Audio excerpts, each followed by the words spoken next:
Meus amados e meus queridos irmãos, estamos de volta para trazermos mais uma lição bíblica dominical. Estamos agora com a lição de número 10, com base no capítulo 13. Lembrando que a lição passada era com base no capítulo 11 e 12, foi aonde Josué ele venceu o Reino do Norte. E agora nós estamos na lição 10 com o tema Ainda há muito a conquistar. Então nós vamos aprender um pouquinho com base aí nesse tema, isso no capítulo 13 do livro de Josué. Então a nossa verdade prática, ela diz: o propósito eterno de Deus alcança todas as gerações e garante continuidade na promessa. Essa é a nossa verdade prática. O nosso texto áureo, ele se encontra em Josué, capítulo 13, que diz: era Josué, porém, já idoso, entrado em dias, e disse-lhe o Senhor: já estás velho, entrado em dias, e ainda muitíssima terra ficou para se possuir. Então, meus irmãos, antes de adentrarmos aqui a nossa introdução e posteriormente apresentarmos também os nossos objetivos, a nossa lição, quero te convidar a ficar comigo até o final dessa videoaula. E se não é inscrito, se inscreva, seja um parceiro deste canal para nos ajudar a chegar mais longe e ajudar a outras pessoas que com certeza também carecem de instrumentos ou ferramentas de pesquisa como esta. Então seja um parceiro compartilhando os vídeos, deixando o seu like e, claro, sempre dando uma olhada aqui nas descrições dos nossos vídeos, porque nós sempre deixamos esse material aqui em PDF para ajudar os professores. E, claro, também alunos que às vezes gostam de pesquisar antes de ir à escola bíblica dominical. Mas lembrando os irmãos, não vá para a escola bíblica, para a EBD, sem ler todo o capítulo da onde a lição é baseada. Porque às vezes tem gente que lê só a revista e acaba ignorando o capítulo base. E aí é onde, às vezes, entra no assunto da lição sem fundamento, porque deixou ou ignorou essa etapa do estudo semanal. Então, eu já te convido a sempre ler, no decorrer da semana, os capítulos aí de onde é extraído a lição. Então, meus irmãos, antes de passar aqui a nossa introdução, eu quero trazer aqui os objetivos. O primeiro objetivo: ensinar acerca da sabedoria e graça diante do tempo proposto. O segundo, mostrar que o Deus que foi com os pais também será com os filhos. E o terceiro, entender que as conquistas devem ser sequenciais e completas. Então, esse os nossos objetivos.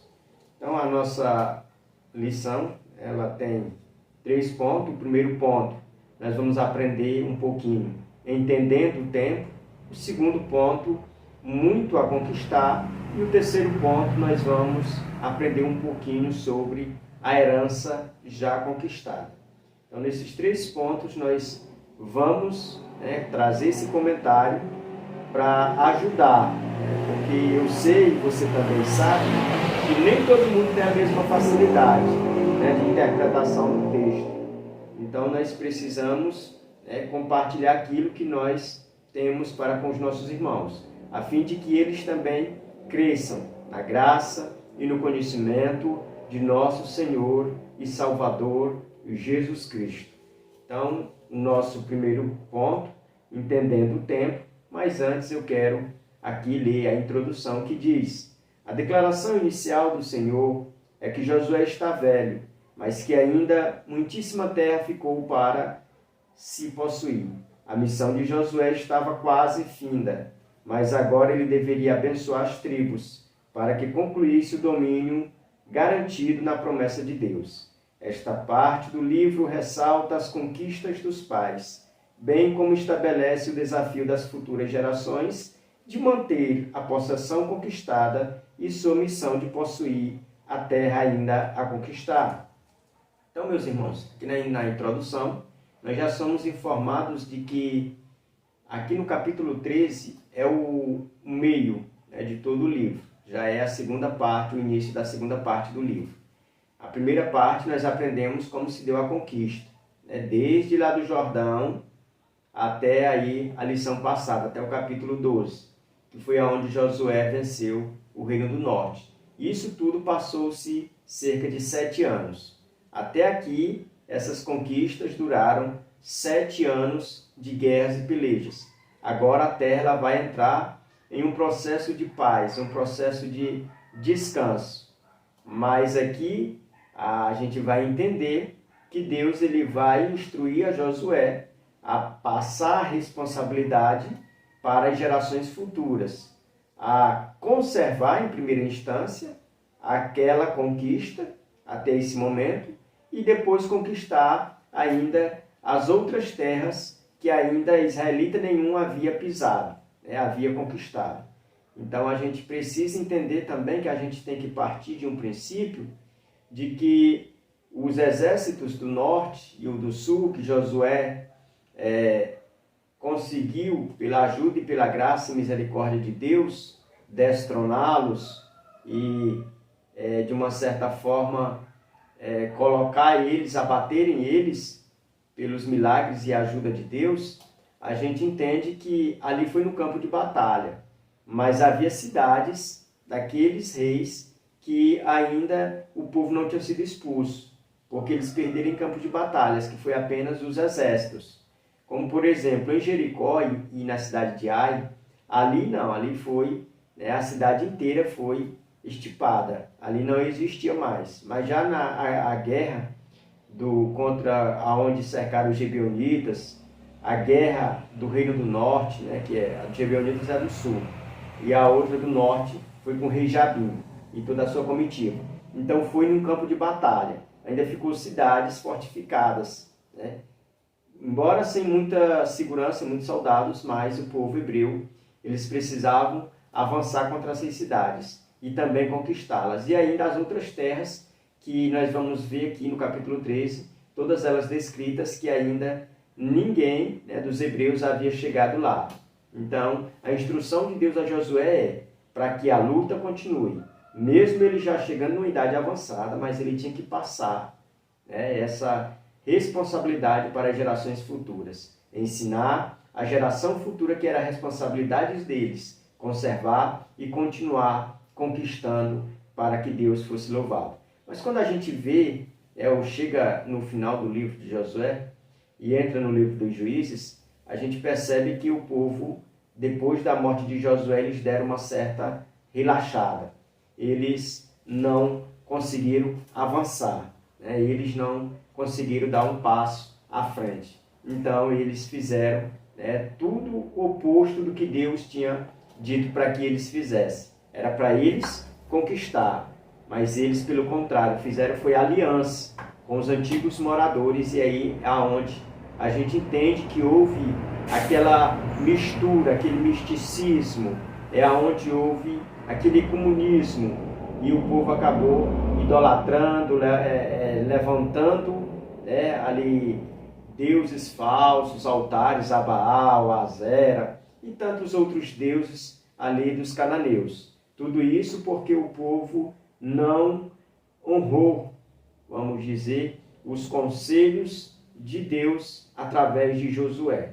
Então o povo foi esquecendo, porque o tempo vai passando e as mudanças elas vão chegando. E às vezes as mudanças que chegam, ela tem como objetivo acabar esquecendo, né, alguns princípios. Isso a gente vai ver com detalhe aqui em toda a lição.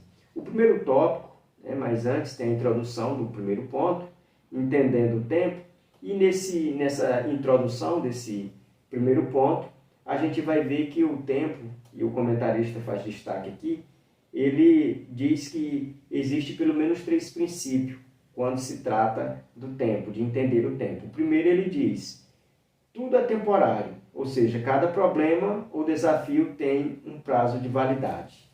Então, quando se trata de algo de tempo, tudo é temporário, tem um prazo de validade, ou seja, tem um dia de começar e tem um dia de terminar. então é um prazo de validade, né? Então a gente precisa entender que quando se trata de tempo, nada é eterno, ou vai permanecer para todos sempre. O segundo, cada graça ou tempo da visitação de Deus compreende um ciclo, isto é, começa e termina.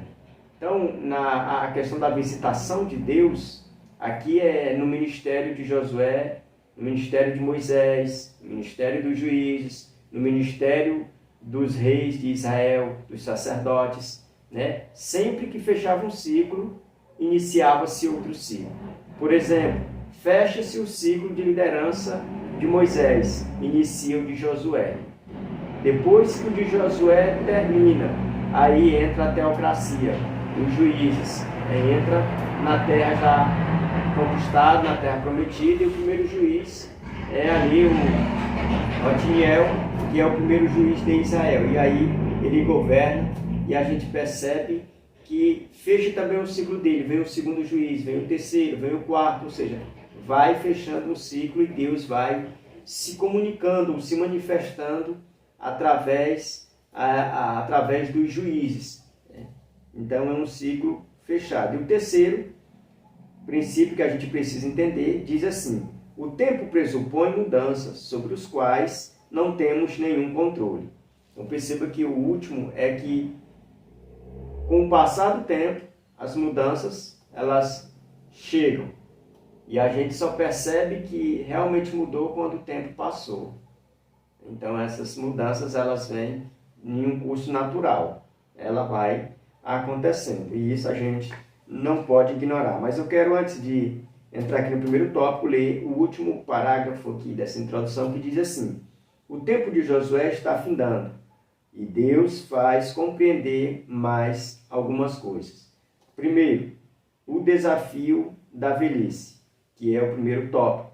Aqui, meus irmãos, a gente está diante de um tópico que ele vai ter uma polêmicazinha, mas nada que vem atrapalhar o bom andamento da escola bíblica. Porque quando a gente olha pela visão apresentada aqui na nossa lição pelo comentarista, nós vamos chegar a uma conclusão de que Josué ele assume a liderança de Israel aos 80 anos de idade. Mas quando a gente procura outras fontes de pesquisas, a gente pode encontrar, né, outras fontes de confiança, como aquela Bíblia de Estudo MarcArthur. Ela diz que Josué assume com 90 anos. E que nesse momento aqui, no capítulo 13, ele teria uma base aí de uns 97 anos. Conforme nosso comentarista aqui, ele diz que ele só tinha 87 anos. Então, olhando por outro lado, quando a gente passa a entender a visão e as referências apresentadas na Bíblia de Estudo MarcArthur, a gente entende que é mais aceitável, né, a do MarcArthur, da Bíblia de Estudo, do que o da nossa lição nesse tópico. Por quê? Porque senão vai ficar um tempo, né, uma lacuna muito grande. Josué fora de cena. Vai passar aí quase que 23 anos, né, inativo. E, na verdade, quando a gente segue o raciocínio e as provas, né, da Bíblia de Estudo MarcArthur apresentada, a gente percebe que esse tempo ele diminui e que tem mais lógica. Mas nada disso, né, a gente acreditando tanto na fonte do comentarista como na da Bíblia de Estudo MarcArthur, nada disso atrapalha aqui o objetivo principal da lição.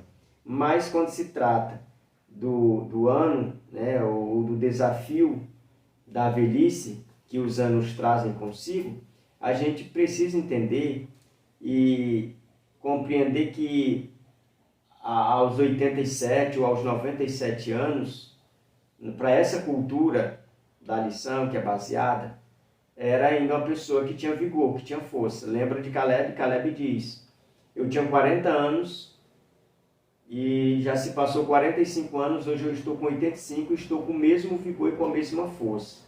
Na nossa cultura hoje, uma pessoa com 85 anos já está cansada, já está desgastada. Mas aqui nós estamos falando de anos que se passaram mais de 3.200 anos para trás. Então, é uma pessoa com 85 anos, era uma pessoa robusta ainda, tinha forças. Por isso que eu vou mais pelo ponto de visão da Bíblia marquear, quando se trata e coloca mais idade sobre Josué. E o interessante é que o comentarista aqui ele também mostra para nós algo interessante, porque tem muita gente, às vezes, que vai estudar uma lição dessa e fica com base, ou se baseando, tomando como ponto de partida principal, né, a questão das novelas, principalmente as novelas lá da Terra Prometida. E, na verdade, aquilo a gente não pode levar ao pé da letra. E, então, é muito perigoso você usar uma novela como, usar uma novela daquela como uma fonte de pesquisa. Não é e não pode ser levada para uma classe, né? Porque a gente sabe que às vezes está fora do contexto. Eles querem fazer uma ligação e acaba distorcendo a verdade. Então, por isso que a gente tem que esquecer um pouquinho. Por exemplo, na novela lá da Terra Prometida, ali, pelo que tudo a gente indica, que Caleb ele era mais velho do que Josué. Josué era um jovem, né, na novela. E já aqui na história real é o contrário. Era Josué, né, que é mais velho do que Caleb. Então a gente precisa tomar muito cuidado ao ir fazer uso de pesquisar nessas novelas que não tem nenhum compromisso com a verdade bíblica. Vamos aqui passar agora para o tópico 2, terras a conquistar. Nesse tópico, nós vamos ver que existe ainda muitas terras para serem conquistadas pelo povo. E o interessante é que essas terras, elas precisavam mais do que nunca ser conquistadas, porque a ordem já tinha sido expressa, a ordem tinha sido dada, e era uma ordem direta de Deus, para que o povo tomasse posse da terra prometida. Eles não tinham por que ignorar essa verdade, mas eles tinham que estar firmes, né, nesse propósito de tomar conta dessa terra. Então, o tópico 3, distribuição da terra. Aqui nesse tópico, ainda do primeiro ponto, a gente vai ver que até esse exato momento, só 2 tribos e meias elas tinham, né, uma porção de terra, que foi antes ali do Jordão. Eles já tinham, mas eles tinham subido, atravessado o Jordão, os guerreiros, que era para ajudar a conquistar, depois eles retornariam para lá. Então, foi 2 tribos e meias que já tinham sido lotadas, né, já tinham recebido as suas heranças, mas as outras 9 tribos e meias ainda não tinham recebido. E é nesse momento que o Senhor diz que Josué está velho, mas ele mesmo na sua velhice, ele vai demonstrar que ainda é fiel. Ele vai demonstrar a questão da sua fidelidade, confiança no Senhor na divisão das terras. Ou seja, dividindo a terra corretamente, para que cada tribo receba ali aquilo que o Senhor tinha prometido, aquilo que o Senhor estava dando. E o centro de julgamento e de repartição ali maior era Josué. Então Josué ele precisava realmente daquela experiência, daqueles anos de vida para fazer essa divisão. Já o ponto 2 da nossa lição fala muito ainda a conquistar. Aqui já é com base já do versículo 3 até o versículo 6. A introdução do tópico diz assim: Josué chega ao fim de sua missão sem ver cumprida toda a promessa de Deus. Porém, ele certamente sentia a convicção de que realizou finalmente a sua parte, e isso lhe garantiu a paz necessária para fechar o ciclo. O passar o bastão para as próximas gerações era o próximo passo. Então, perceba aqui que o primeiro tópico nós vamos falar sobre limites e expandir. O tópico 2, passando o bastão, e o tópico 3, fidelidade até o fim. Então, perceba que nesse ponto, nós precisamos levar isso para a nossa classe e fazer um destaque para que todos compreendam, para que todos entendam, que quando se trata de passar o bastão, Josué ele passou o bastão com alegria. Josué não ficou triste, ele não ficou cabisbaixo, ele não ficou arrependido por ter deixado de fazer alguma coisa. Pelo contrário, ele viveu toda a sua vida demonstrando ser uma pessoa piedosa, uma pessoa sábia e, acima de tudo, uma pessoa cheia do Espírito Santo. E nesse momento, ele entendeu, e Deus também falou com ele, de que era hora de passar o bastão. Era hora de passar o bastão para a geração futura.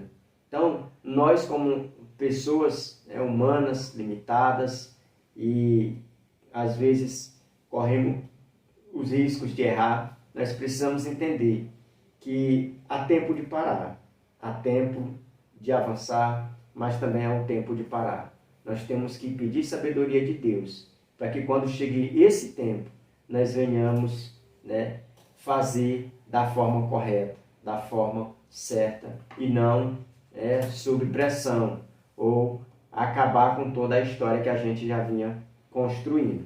Já o ponto de número 3 fala sobre lições de uma herança.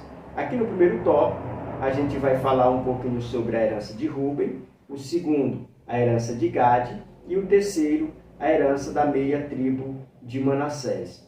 Então, essas três heranças aqui, dessas 3 tribos, ou 2 tribos e meias, a gente precisa fazer alguns destaques e entender que essas 2 tribos e meias, elas alcançaram o favor do Senhor, em primeira instância. Elas foram colocadas e entregue nas mãos delas a herança, antes de tudo. Ou seja, os guerreiros dessas tribos, eles já saíram já conscientes de que eles já tinham as suas terras, já sabiam onde eram os limites. Então a gente precisa entender que quando se trata de herança aqui, que a obra de Deus ela é assim. Às vezes nós trabalhamos e às vezes pensamos que vamos receber uma herança aqui e agora. E na obra de Deus, ainda mais nos nossos dias, nós não devemos olhar assim. Nós devemos olhar que a nossa herança é o Senhor, que a nossa herança está lá no céu, é com o Senhor e não aqui na terra, nas coisas materiais. A nossa aplicação pessoal diz: não devemos nos permitir cair da graça, tampouco que as conquistas de curto prazo nos desviem dos objetivos de longo alcance e da tarefa de incentivar as futuras gerações a completarem a obra na mesma fé, pela mesma graça com que começamos. Então é responsabilidade nossa preservarmos a nossa geração futura nos bons costumes, na mesma graça, na mesma fé que nós professamos. Que Deus abençoe. Até o nosso próximo encontro, em nome de Jesus.